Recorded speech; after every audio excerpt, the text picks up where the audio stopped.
Welcome to the Positive Sports Podcast.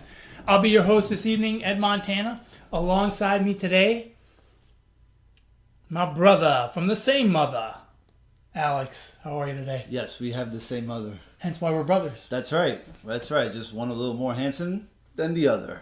Well, that's a matter of opinion. It's a wrong opinion, but an opinion It's nonetheless. facts, son. That's what Alex's army has been saying this whole time, actually. So, I mean, they've spoken, and that's it, man. You lost your mind, as usual. Yeah, you know. Man, it's been a tough Sunday, man. It's cloudy outside. But before we get into things, you and I often talk about how many episodes we've done. This is episode 18. Yeah. And we always say the same thing. I can't believe we've done 17 episodes. And sometimes we say it like we can't believe we've done just 17. And sometimes we can't believe that we've done, holy crap, we've done this 17 times. That's a lot. Unfortunately, for the second time on this podcast, we have to address the mass shooting at a school. So I'm not going to say much about this other than to say my thoughts and prayers go out with the people of Santa Fe. It does hit a little close to home here, but really it feels no different than any other one. It's just tremendous sadness. And to think that we do this about once a week, and in the span of 17 weeks, we have to address this twice is really quite sad to me. I hope that people listening to this, look, we're going to laugh and we're going to joke and we're going to say some outlandish stuff and we're going to get on each other and blah, blah, blah. At the end of the day, I hope that you are all entertained by what we do. And I hope that this 40 minutes, 50 minutes, an hour, however long we end up doing, I hope that this gives you some sense of relief from whatever you may be thinking about or however you are affected by these tragedies. It is really... I didn't know if I was going to address this today because I do kind of view the podcast as a sanctuary. But I felt like I had to. Please don't think that our laughing, our joking, and our efforts to entertain you, our fans, in any way diminishes our thoughts with the people of Santa Fe, the people of Parkland, the people of all these different tragedies that we hear about. Our heart goes out to all of you. And I hope and pray that for however long you listen to this podcast, we can entertain you for that period of time to get your mind off of that, to give you some sense of release from what's been going on. And I hope and pray that we never have to address this again. Absolutely. So, Well, with that being said, let's get rolling, baby. let's get rolling. The NBA playoffs. The conference finals are here, right? This is what we've been waiting for. This was the juicy part of what we thought was going to be the playoffs. And I have to be honest with you, 2 games deep into the Western Conference Finals and 3 games deep into the Eastern Conference Finals, I am completely disappointed. How can you be disappointed? Because none of the games have been close.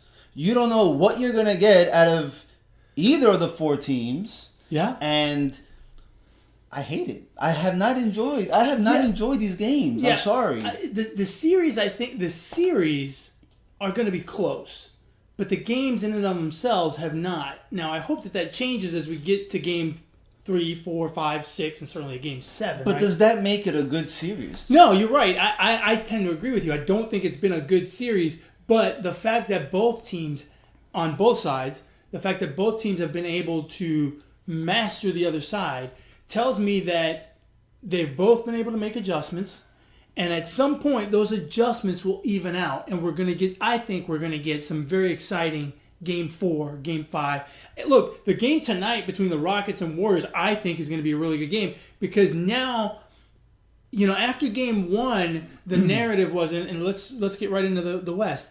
The narrative of Game 1 was, well, damn, the Rockets have no chance.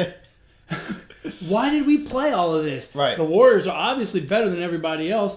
Kevin Durant can't be guarded by Jesus Christ himself. Why are we playing this? Give him the trophy now. Right? That was the narrative. Yep. And the Rockets came back and said, not so fast, my friend, in Game 2. They made some adjustments defensively, And offensively, they've decided they're going to go at Steph Curry. And what we saw in game 2 is maybe Steph Curry's a bit compromised. Maybe physically he's not quite there, which I told you this way back when we started talking about this. The Rockets are a better team, not just because they've played better this season, but because I don't believe that the Warriors are 100%. And I think the Curry situation is a very real problem. Now, going back home, let's see if it shakes out that way. But it could be very, very interesting. I am focused on the game tonight. I can't wait to watch it. Well, I definitely hope it's a game because I don't care if both series go 7 games and we have 14 blowouts, by 15 or more points. That doesn't amuse me at all. I do agree with Curry. I don't think Curry is 100% at all. That's a problem. That's a problem. That's a huge problem. The good part is they're going to Golden State for games 3 and 4, so maybe. But either way, man, if he can't move around the way he normally does, he's just out there running circles sometimes. It's gonna be tough. But they have another playmaker that I don't care what they did game 2. They didn't have an answer for Kevin Durant. Kevin Durant was still getting his. Yeah, he was. Now they're gonna need for Klay Thompson to step up. He's gonna have to be the number 2 option for that team pretty much because him and Curry were off game 2. So, but and credit to the Rockets. I didn't think D'Antoni's a coach of making adjustments, but I think they made one. So let's see if they can carry some momentum. Well, here's the thing. Where I think the series is going to get really close is if Curry finds his shot and starts scoring some more, and they can find a way to kind of hide him on defense, then I think we're going to have a really good series. I don't think Curry has to be great on both ends of the floor. Because, look, Harden's going to drop 35 whether Curry's 100% healthy or not, whether it's Klay Thompson, Kevin Durant, it doesn't matter who it is, James Harden is going to get his 35. Now, will he get the support from Eric Gordon, Capella, those guys? CP3 will obviously do his part, but will those other guys chip in? No. Chris Paul and Harden scored like 70 points combined in game 1. Yeah. I mean, it's just the rest of the squad didn't really, do much. And, Kevin Durant was just manhandling everybody that they put on him. So man, I know we always say that LeBron James is the best player on the planet, but offensively, I think we say that about LeBron because LeBron does play incredible defense, and his movement of the ball is better than Durant. But if you're talking about pure scoring, man, I don't think there's anyone better than Durant. He's just so long, man. I mean, and in the post, there's nobody that can guard him. Yeah, I mean, he doesn't need to fade away. He just needs to turn around and shoot a jump shot. It's crazy. It's crazy how smooth he is with the ball. It doesn't matter whether it's in the post or out on the wing. I mean, he's just. All right, so these next 2 games, how do you see him going between the Warriors? I mean, who do you got? Another split? I think it's going to be another split. I think this series is going 7. Yeah. And I think it's going to be a couple of splits. I would not be surprised to see the Warriors run them out of the building tonight and the Rockets come back and win game 4. And then we got a best of 3 after that. But I think it's going to be I'm still convinced this series is going 7. Yeah. The one thing I have not liked about this series is I can't stand the media, and the narrative after game 1 was it was ridiculous. They spoke about the Rockets like they were, my 6th grade basketball team. I mean, it's just ridiculous that they would talk that way about the Rockets. Look, it was a great game by the Warriors, but it was one game. It was one game, yeah. And all the Rockets have to do, even after losing that game, is win their games here and then win 1 out of 3 in Golden State. It's funny, isn't it? Usually, you hear the term a lot. It's not a series until the away team has won a game on the other team's home floor. Well, shit. First game, the Warriors won on the road. Yeah, So- and all of a sudden, Yeah, it wasn't a series. Exactly. It was over. And then what happened? The Rockets won game 2. Yeah, I mean, so I heard now what? I heard a guy on TV say, they asked him, he said, well, your prediction was Warriors in 5. Are you going to change that prediction now? He said, Warriors in 3. I'm like, come on, man. Yeah, no. Really? That's a bit disrespectful to a team that won 65 games and I agree. and can shoot lights out. And oh, by the way, beat them 2 out of 3 games during the season. Yeah. So they can beat them. Now, I understand that during the season it's a little bit different, but still, come on.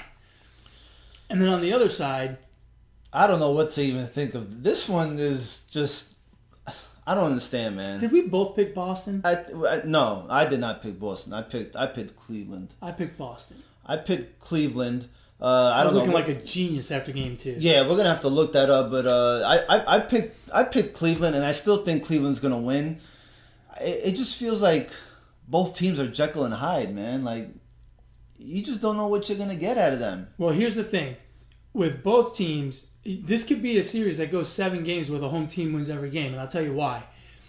With Boston, you have a young team. Young teams generally play better at home, and the Celtics have very much been that way during the playoffs.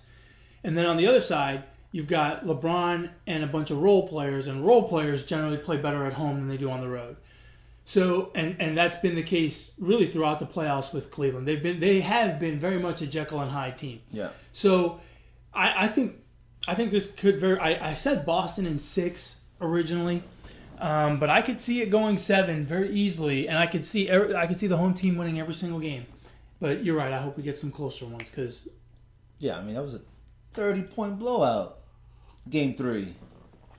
well, in the first 2 games, they started off close, but by halftime, the wheels were falling off Cleveland, and Yeah. Boston was just nailing And everything. look, the key for Cleveland is going to be it's not LeBron, okay? It's not even Kevin Love. It's J.R. Smith. It's Kyle Korver. It's all these other role players because that's exactly what they are.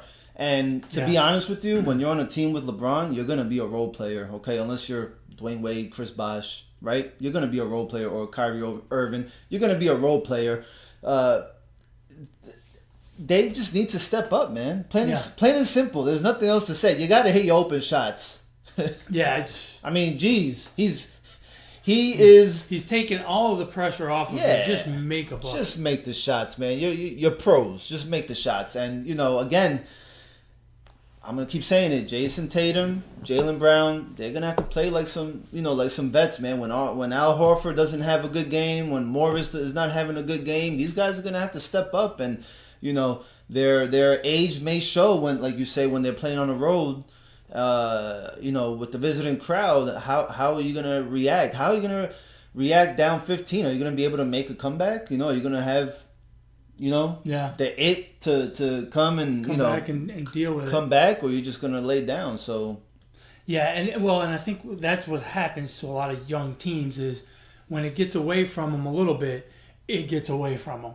And that's what happened to them in Game 3. It started to get away, and then all of a sudden it was gone. And there was nothing they could do about it.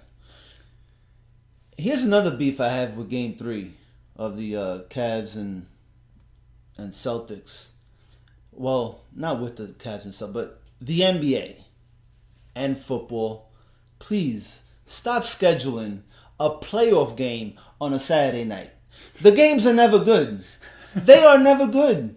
I mean, seriously, if you stayed home, listen, if you're a Boston fan, right, a Celtics fan or a Cavs fan, okay, and you didn't go out anywhere, you decided to make it a Saturday night at home, right, buy you some pizzas. I mean, that must have been a boring night if you were... Depends on how good the pizza was. Yeah, that's true. Cleveland, I don't think they have any good pizza. Boston's got good pizza. Boston might have some good pizza. I had some pizza when I was up there. It's good. But I mean, seriously, stop scheduling a game on a Saturday night. They're never good. Well, just because the game's not good doesn't mean you shouldn't schedule them. They are never good. But How much of the game did you watch? It sucked. I didn't watch any of it. Okay, exactly. I was out bowling with the family. Okay, the game sucked. It was no bueno. I went to a burger joint. So, my family, we go out to eat quite a bit. And so one of my kids was like, I want a burger. I was like, okay, well, where you want to go? Red Robin, the usual places. I'm like, screw that. Let's try something different. We're all creatures of habit. All right. So got online, started bumping around, and found this place called the Wildcatter Saloon. Now, when you think Wildcatter Saloon, what do you think? I think I'm about to eat some chopped cat. That sounds Wildcatter? Yeah. Okay. So we're driving, and it's like down this little road that's barely paved. And my son goes, if it's in a trailer, I'm not eating there. And I was like, no, it's not in a trailer. I saw pictures online. It looks like a nice place. Huh. We walk in. It's a freaking bar with a food truck in the back. That's awesome. So I'm just like, damn. Well, they didn't show that in the pictures. No, in the picture they show you pictures of the food and it looks fantastic. Right. Now, in all fairness, the food was really good from the food truck. We all had burgers because that's what we were craving, right? The burgers were really good, but we were stuck in the bar, and the band's coming in because they're playing, and my son's not quite of bar age, so it's just like, jeez. So we ate. The food was good. The atmosphere, we didn't. They're smoking in there, so we're not big fans of that. And so, the atmosphere really didn't do much for us. So we're gonna go back to Red Robin like we normally do on one burger. I agree. So I don't have a problem with Saturday night games because I'm not a fuddy-duddy like you are. Yeah, nah.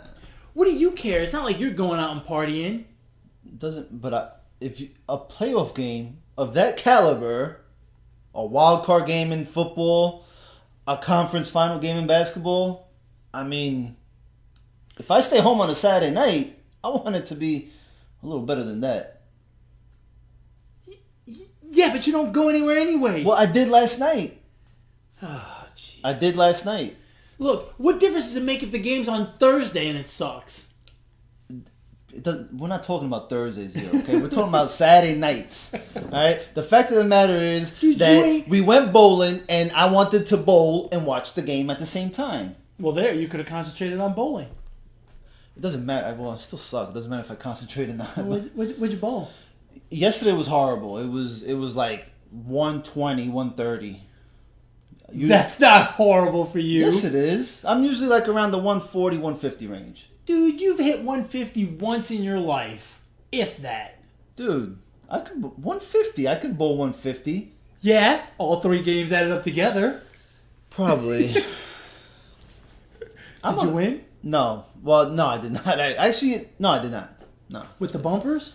Of course. That's how you got to 120. Of course, the bumpers. What do you think? That makes complete sense now. The bumpers, and I used the little thing to put the ball on, and slides down. The slide down? Yeah. I love that thing. I wish I could use it without people laughing at me. Yeah, bowling. I'm not a huge fan of bowling. It's definitely one of those once in a blue moon. It's a good night out. Yeah, it is. It's alright. It's no shuffleboard. That's for damn sure. No shuffleboard. No, it's definitely no shuffleboard. That reminds me, you and I got to get out. Yeah, we have not done the shuffleboard in quite some time. Grip. Yeah, it's been a while, man. And I think you're scared to play me in shuffleboard. I smoke you every time we play. You got me. You can outdrink me. I think you're scared of the shuffleboard, I beat you. Which I understand. Bullshit. Dude, last time I was hammered and I beat you. We're going to record one of the games. There you go. We can do a live podcast from the shuffleboard tables. Why don't they have that on TV? I don't know. I guess that's what curling is. You know what I seen on the 4-letter network the other day? Oh my goodness. What is it? Yes. What the hell do you call it? Cornhole? Cornhole. Oh my god. Shuffleboard is way better than that. Who wants to see that? But those cornhole guys were balling. Every single shot in the hole. Screw that. They're a bunch of cornholes. My God, this conversation has gone off the rails. It sure has. This is the Positive Sports Podcast. We're going to talk about sports here.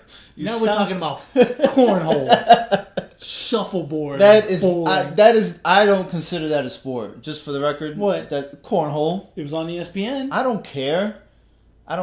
That's not a sport. How long did you watch it? That's not. How long did you watch it? Probably one guy's turn. No. No, seriously, one guy's turn. No. Do you know who won? It's corny. The guy from Nebraska won. You didn't watch it. Was he from Nebraska?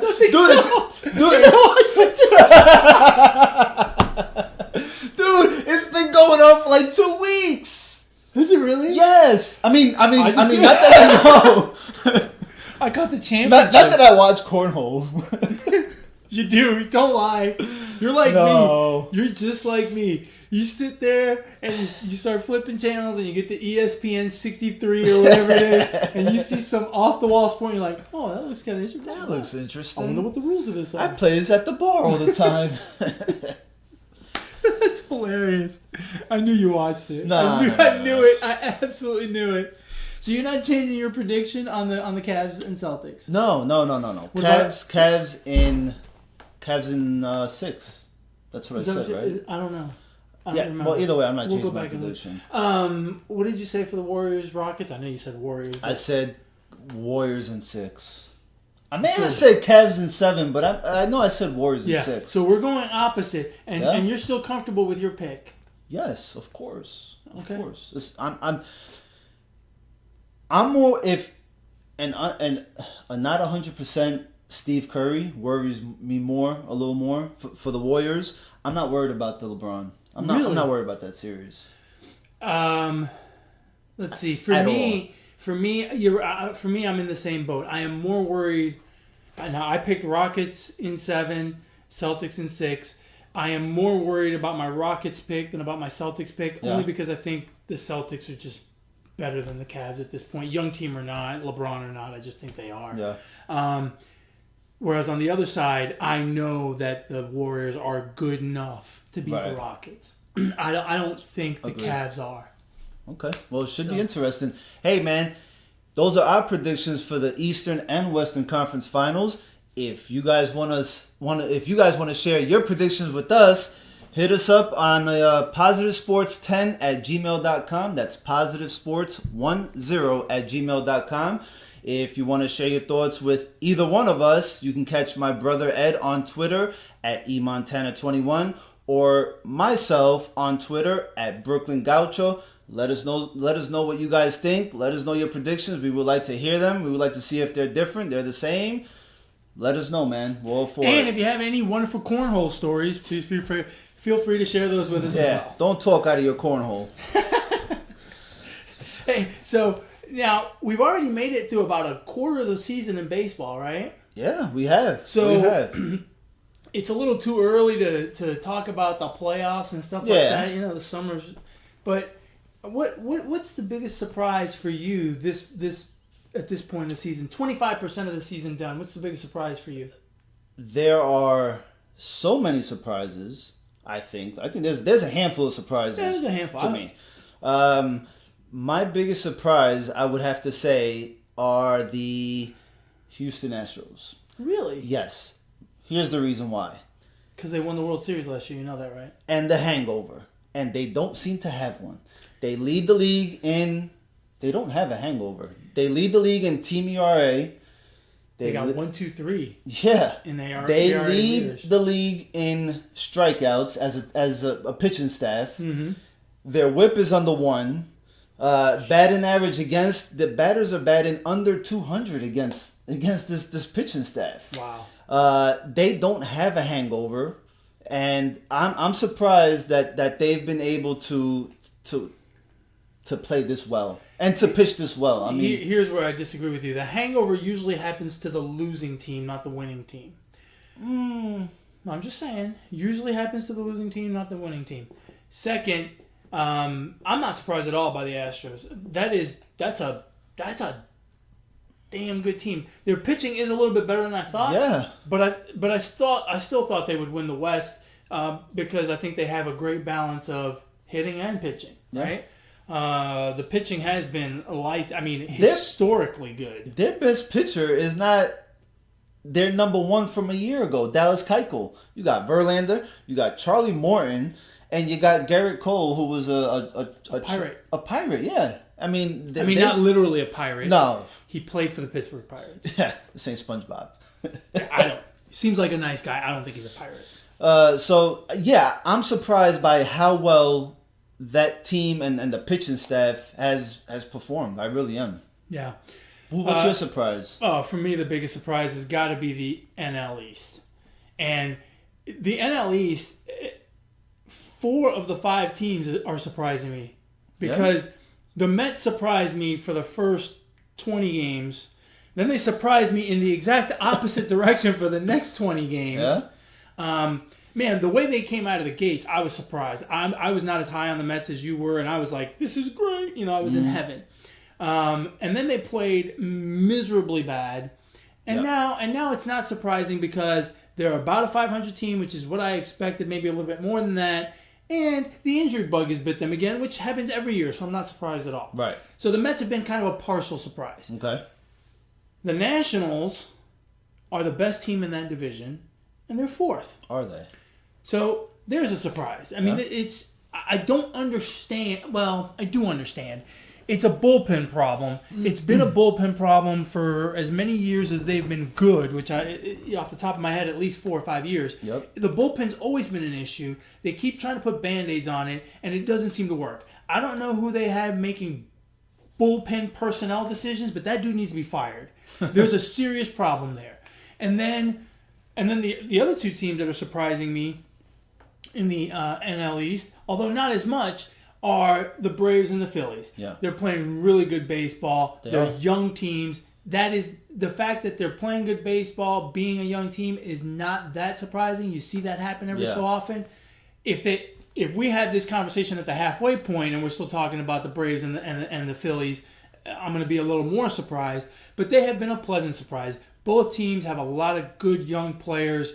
And I think they're both going to be really good next year, the year after. I think they're going to fall off this year, but so far, man, they've been fun to watch. Rarely do you have 2 teams in the same division, right? Like you said, young and playing so well. I mean, it's not like they've just started playing well. They've been playing well pretty much all season. Yeah. You know, the Phillies started off a little slow, but that was maybe through the first 10 games, maybe, and after that, I mean, they're getting great pitching. Yeah, they are. They're getting everywhere. They're getting very good Starting pitching. bullpen. Yes. So I definitely hope they're the ones that have the wheels fall off the bus first, just because I'm a proud Philly hater. So, yeah, I mean, that division's been, I guess, surprising. Are you really a Philly hater, or is it more that you just don't want to hear from our cousin? Both. We got to have that fool on the show one day. Both. Yeah, we won't make it. One of us won't make it. I don't think we can fit him and his fat head in this little studio. Well, if the Phillies keep playing this way, he definitely will have a fat head. Yeah, he's definitely not going to fit in here. Now, I must say, out of surprises and predictions, your prediction for AL MVP so far has been pretty spot on. You picked JD Martinez as your AL MVP. He is top 3 in batting average, he is top 3 in home runs, and he is top 3 in RBIs. That's triple crown right there. Yeah, and that's out of the majors. So he may be just behind Mookie Betts in one of those. They may be 1 and 2. So he has been a great addition. You called it. So far, it's looking good. Looks good, yeah. Looks good. Yeah, no, look, to get away a little bit from the surprises, no surprise there with JD Martinez. No. Now, what is a surprise is the team he left. Yeah. I don't recall what you said. Me, for sure, left him for dead. Yeah. They're leading the NL West. Yeah. And they're playing good baseball. Yeah. So the Diamondbacks seem to not have a problem with JD Martinez being gone. The Red Sox are reaping the benefits just as we expected. Speaking of just as we expected, the AL East, that's going to be fun to watch this summer. That's going to be... that's going to be fun to watch. You think it's really fun to watch? I love it. I'm really past all the Boston Red Sox versus New York Yankees rivalry because I just am, okay? It's not fun to watch. Why not? It's actually boring to watch because we know, and every other predictor, expert, whatever you want to call them, predicted this. This is what we expected. This. Yeah, but it doesn't take away from the fact that we're going to watch good baseball. No. We're going to watch playoff caliber baseball with playoff caliber intensity in July. It doesn't matter. I You love know it. what matters? What's gonna matter is it matters. It won't. What's gonna matter is that these two teams will make the playoffs. It's gonna matter once the playoffs start. Let's see when these teams meet. Look, if they meet, then no. that will be I that will disagree with excite you. me. I'm not a big fan of the whole wild card thing, but it does matter, and it will matter to these teams. There's a big difference between winning your division and getting to rest up a little bit and having a series in front of you against a lesser team, as opposed to one game and you could be done playing game 163, which is bullshit and unfair, but that's the way the playoffs are. Right. So it makes a big difference. It's not like it was a few years ago when there was only one wild card. Who cares? You both make it. You're both going to go into a series. Right. You're both going to, handle your business there. Now it makes a big difference. You either go into a series or you have a one-game playoff against some team that you just don't know what can happen. Anything can happen on a given day. It's a one-game It's playoff. baseball, right? So I think it does matter. And that's, look, whether it was predicted or not, I don't care. It's gonna be playoff caliber baseball. It's gonna be playoff intensity baseball, and it's gonna start happening right now. Heck, they almost got into a fight a few weeks ago. I love the stuff. Yeah. I absolutely love it. The other surprise that we didn't mention, or that I have, that is it's kind of a surprise. It's kind of not the Dodgers. Now, there's a team that I thought might have a hangover, Right. and they have. Not so much in terms of the quality of their play, although there has been a little bit of a drop-off there, but also the injury bug has bit them quite badly. They're starting to bounce back a little bit here in the last few games, it looks like, but they're still 5.5 out. They took a few games from the Nationals. They beat Strasburg and Scherzer, Yeah, which so is it hard looks to like do. it looks like they're starting to work their way out of it, but they've had a lot of injuries. Who got benched? Was it Seager or Bellinger?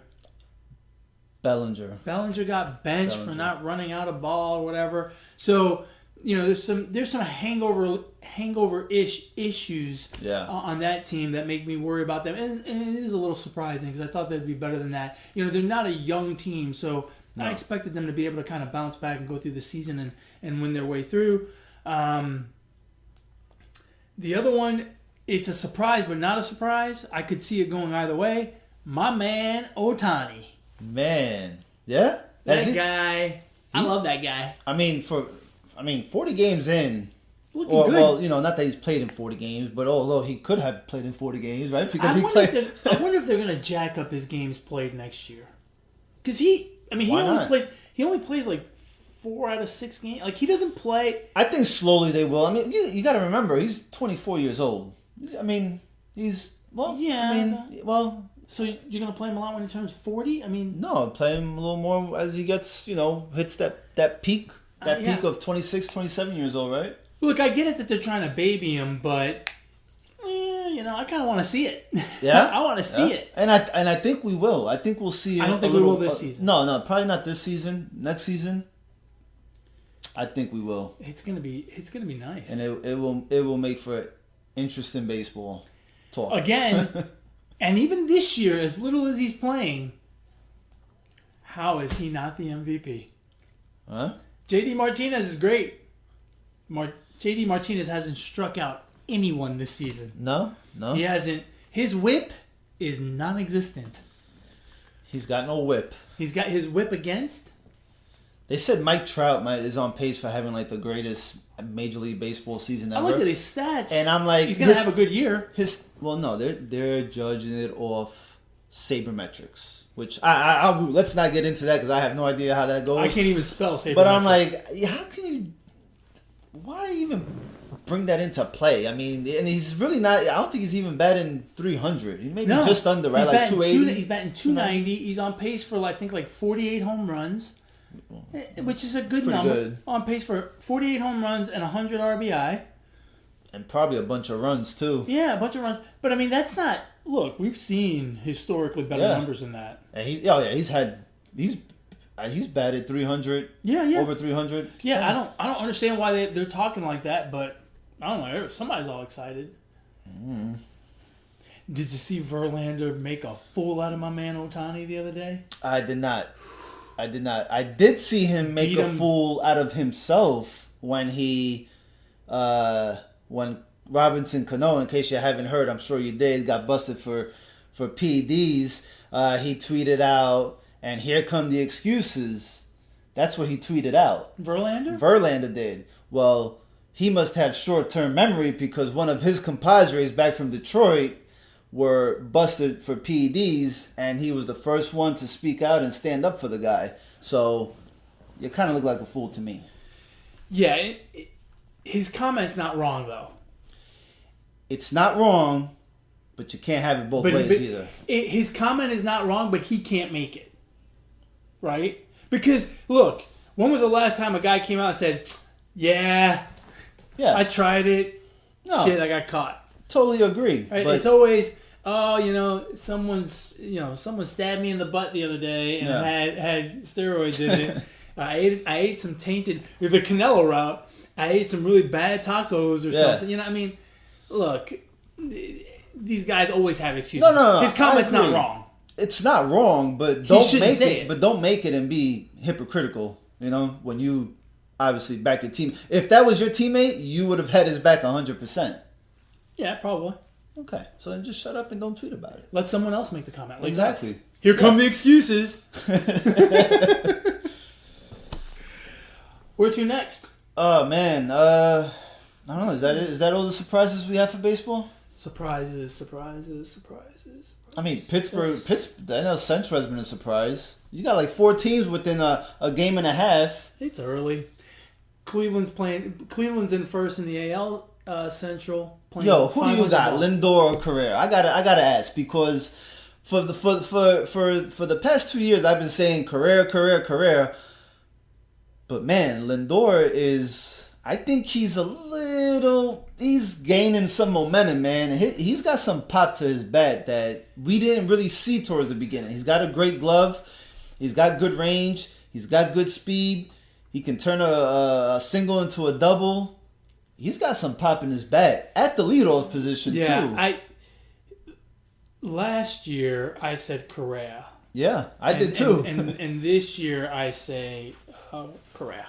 I hate. I still think Correa. Look, I hate switching, but Lindor is kind of winning me over. And to be honest with you, my nephew, your son, is the only one out of the bunch that went with Lindor and said Lindor's the better player. And I may have to side with my 12-year-old nephew. That's right. We got a group chat going with you, me, our cousin Jay, and my son. And we got into that debate one day. Oh, yeah. I was at work. All of us took Correa.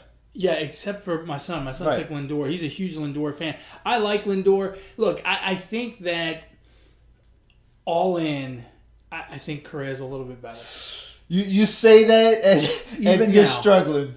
It's close. I mean, it is razor close. It's gotten a lot closer this year. I think it's gotten closer this year. Yeah. But I still think Correa has more power. And I hate to say this because it's not, we're not talking about tennis here, but I think I know where you're going with it. Correa has a ring. But the reason why Lindor might be a little gaining some momentum is not because of that ring that you're talking about. I'll just leave it there. Oh, maybe Correa's losing some steam because of that ring? What ring? Well, I didn't say it. There's nothing wrong with that ring. But yes, no. But yes. Correa does have a World Series ring. And he's did he get married or is he gonna get married? I know he proposed after the World Series. Dude, this is not TMZ here. This is not, the gossip. Oh, I forgot. Podcast. This is the Positive Sports Thank Podcast. you very much. All we talk about here is sports. Stop talking like you're sucking up helium, okay? You chipmunk. I think I'm going to try to do an entire show like that. That would be cool. I don't know if we probably need like a 300-pound bottle of helium here. I don't know if we can fit it in. I don't think I could do it. No, I would do it without the helium. Okay, we would pass out. Yeah, if we did the helium, we would pass out. We would last about 3 minutes. I wonder if I could do that voice for... Is what she said. No, I can't. I couldn't do that voice for long. No. I think Correa's a little bit better. Yeah, okay. I think he's got a little bit more power. Defensively, the difference is again, I think defensively Lindor's a little bit better. Offensively, I think Correa's a little bit better. It's awfully close. I would love to have either one of them on my team. I would start my team with either one of them. All right, real quick. I got an interruption. I just got a text from cousin Jay. Uh-oh. Okay, it's a fantasy baseball question. Okay, Mm-hmm.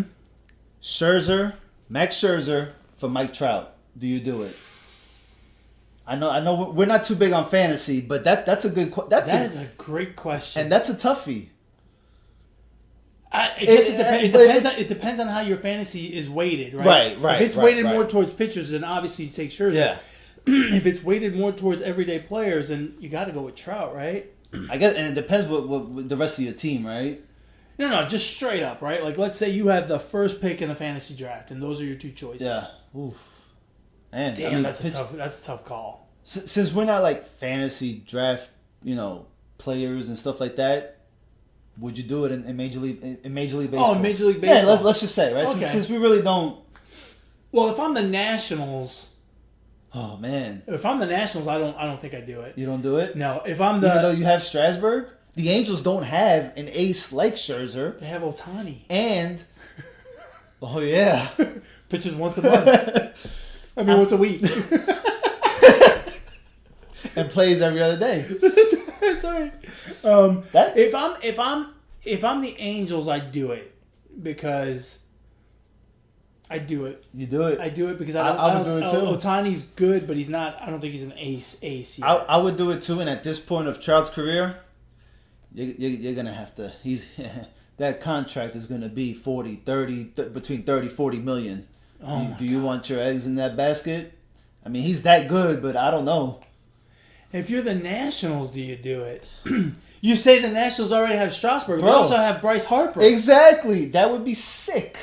Yeah, I know, but again, would you rather have two aces or would you rather have two outfielders? I'd rather have two aces. Yeah, I mean the playoffs pitching wins, but damn, bro, Damn, that would. that's the two best players in baseball. Yeah, between hitting and pitching, yeah. Well, Clayton Kershaw when he's healthy. Wow, that's a pretty great sick. debate. That's pretty good. That's pretty good. Hey, let us know what you guys think. Scherzer, Trout, who would you rather have on a team? Would you do a trade straight up for both? Can you imagine? And for you fantasy baseball players, is that a trade worth going through with? Wow. That's pretty sick. So, the Vegas Golden Knights, we're talking hockey now. They won today. And no, hockey, not golf. Isn't that, don't they like swing the stick? Yeah, but they don't. That L-shaped stick. It's called a hockey It looks like a boomerang. boomerang. One end's too long. I wonder what happens if you throw it. The Vegas Golden Knights today won, and so they are going to the Stanley Cup Finals. They will face the winner of the Washington Capitals against the Tampa Bay Lightning. That series is 3-2 Tampa Bay right now. For those of you that don't know, the Vegas Golden Knights are an expansion franchise. This is their first year in existence. That's right, first year. They now have more Stanley Cup Finals appearances than the Cleveland Browns had wins last year, folks. That is too fun. I'm sorry, Cleveland, but Yeah. I couldn't help it. That's pretty embarrassing in Cleveland. Has Cleveland ever been to the Super Bowl? They can barely win games. The Vegas Golden Knights have more finals appearances than the Cleveland Browns have Super Bowl appearances. That is crazy. It is. Their first year in existence. Is this good or bad for hockey? It's good for whoever had that ticket and put some money down in Vegas. Is this good for hockey or not? I don't think it is.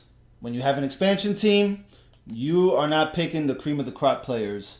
I don't think it's good for hockey. I don't think it's good for the franchise this year. I don't know if it's good for them going forward for long term. For, let's say, for the next 5, 7 years, 10 years. Is this a dynasty caliber team? I don't think it is. I guess it's great for them at the moment, but I don't see long term how it's going to be any good. I think it's not good for hockey, and I'll tell you why. I think this is the problem that people have with hockey in general. In hockey, you can have a good team And if their goaltender catches fire, they're going to the finals. Yeah. And that's what's happened with the Golden Knights. I mean, they gave up 10 goals in 5 games to the Winnipeg Jets in the conference finals. I mean, that's crazy.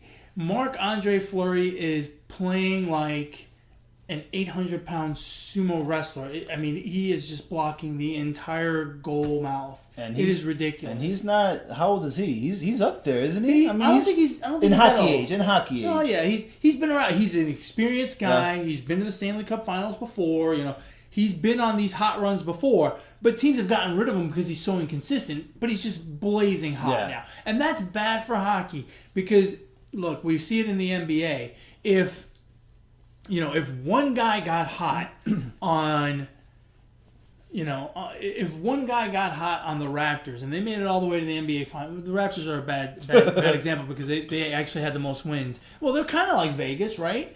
Vegas had a very good record during the season, hot goaltender. Now they're going to the finals. It's not crazy that they're going, but they're taking a team that probably is not quite Stanley Cup caliber, and they're riding that goalkeeper to the finals. Right. And I think that's just not good for hockey itself. If you want to get eyeballs, right? What's gonna make bigger eyeballs in the NBA this year? Cavs and Warriors or Rockets and Celtics?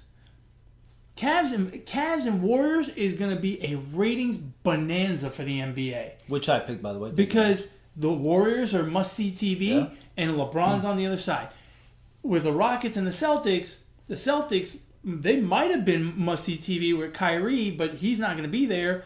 And the Rockets have James Harden, but people aren't really into James Harden for some reason. So, not having that marquee name is a problem for the NHL. And Vegas has none of them. And quite frankly, the ratings are going to be a disaster if Tampa Bay wins. Mm-hmm. Because no one up north is going to watch it. Right. Like, who the hell in Minnesota is going to tune in to watch Vegas against Tampa Bay? Especially when they're playing in Vegas, right? Right, in Tampa Bay. In Tampa Bay, they're not watching the Tampa Bay Lightning. It's ridiculous. So, I think it's bad for hockey in that sense. It's bad for GMs and head coaches around the league because you have to believe there's going to be owners out there that are going, wait a minute here, Bobby Joe Hockey. Mm-hmm. You've been here for 3 years and you haven't gotten us out of the first round? You're out of here. Look at those guys. They can do it. In 1 year they did it. Right. They did it with a bunch of expansion players. You, out of here. So I think it's going to be bad for head coaches and GMs in hockey because now the expectation is going to be, hey, what are we doing here? It's been 3 years since we've been out of the first round. We got to make it to the finals. Yeah, me personally, I like to see a team come from the bottom and kind of work their way up. You don't hardly you see a team, an expansion, you hardly see it, right? An expansion team win in their first year. I just don't think it'll be good long term for the team. I just really don't. Yeah, I agree with you. I think next year a lot of those guys are going to come down to earth and they're going to be terrible. Maybe not terrible, but they're going to struggle to make the playoffs. But for now, it's great for Vegas, great for the team, great for the city of. It's to kind of bring things full circle a little bit. You know how their season started, right? Their season started dealing with the shooting of that idiot. Yeah. From the Vegas hotel. Yeah. Isn't that something? Isn't that terrible? Yeah. But that's how their season started. Yeah. It's amazing how many teams rally around something negative, and turn it into a positive. And I'm happy for Vegas that they've been able to do that. But I mean, you see the examples all the time. The Boston Red Sox did it after the Boston Marathon bombing. Yep. The Houston Astros did it last year after Hurricane Harvey. It's amazing how teams just become galvanized by the tragedies that hit their cities, and it's, to me, quite frankly, it's great to see athletes be a part of their communities and really step up and help the communities heal. Yeah. It's such a positive feeling. It's really wonderful to see another guy that does it, and we sing his praises here all the time, and quite frankly we should sing his praises all the time around the country. J.J. Watt. Yeah. J.J. Watt started off trying to raise $1 million after Hurricane Harvey.